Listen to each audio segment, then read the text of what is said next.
Nagsasawa na ba kayo sa puro paksiw, sinigang o prito? Matagal ko nang niluluto to at ngayon lulutuin natin ulit ngayon. Mayroon tayo dito isang buong bangus. Hahatiin lang natin sa apat. Sunod natin ihanda yung ating mga lamas katulad ng bawang. Pitpitin lang natin. 4 na piraso pala yung ginamit ko dyan, yung medyo may kalakihan. Kalamansi 5 piraso. Hihiwain lang natin sa gitna. Last pala na luto ko nito nakaraang linggo lang. Natakam kasi ako ulit dahil masarap. Lulutuin natin ulit ngayon. Imamarinate muna natin yung ating isdang bangus. Maggagay lang tayo 5 kutsarang toyo. Huwag kayong mag-alala dahil hindi magiging maalat yung kalalabasan ng ating lulutuin ngayon. Suka 2 kutsara, pangpatanggal ng lansa, asin na kaunti, pamintang pino, pangpalasa, bitchin pala yung ginamit ko, asukal na kalating kutsarita, pangpabalance ng lasa yan, at ilalagay na natin yung napitpit nating bawang. Kalamansi na 5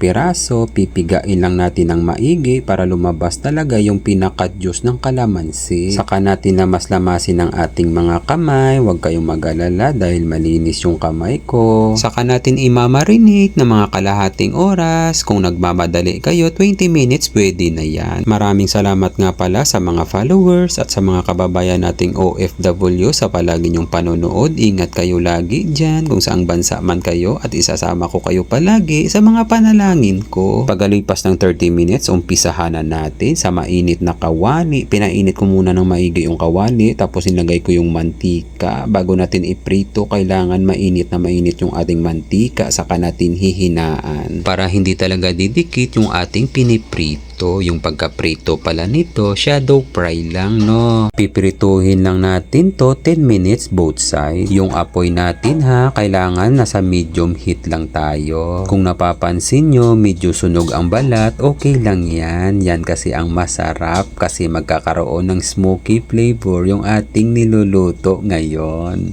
Ganyang pagkaprito lang ha, para pag kayo na ang magluto, masarap din ang kinalabasan ng lulutuin nyo. Pagkalipas ng mga 20 minutes ng pagpiprito, ilalagay na natin yung ating pinagbabadan sa ating isdang bangus. Pipigain lang natin ng maigi para makuha pa natin yung pinaka-aromatic na lasa ng ating pinagbabadan sa ating isdang bangus. Saka tayo maglalagay ng ketchup, mga 5 kutsara. Hahaluin lang natin to. Papaliguan lang natin yung ating isdang bangus para manuot talaga yung mga pangpalasa sa ating isdang bangus para magiging malinamnam siya. Kailangan yung tipong nagmamantika na, papaliguan pa rin natin.